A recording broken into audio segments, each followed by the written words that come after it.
Hello everyone, I hope you are all doing well. In this video we are going to learn how we can remove these search bar sections from our Shopify header sections. So we need to write one line of code in a CSS sections to remove this. So let's get started. Go to your Shopify dashboard, click on theme, three dots.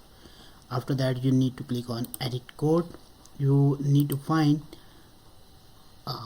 asset sections and base CSS, and here we will paste the code that I wrote to remove these sections from our store.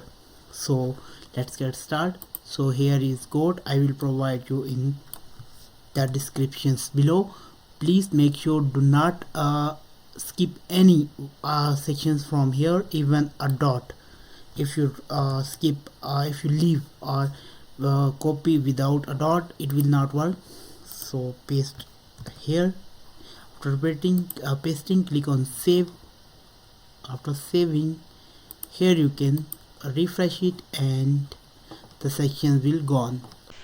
If you found this video is useful for you, please don't forget to hit the subscribe button and get the video like this one.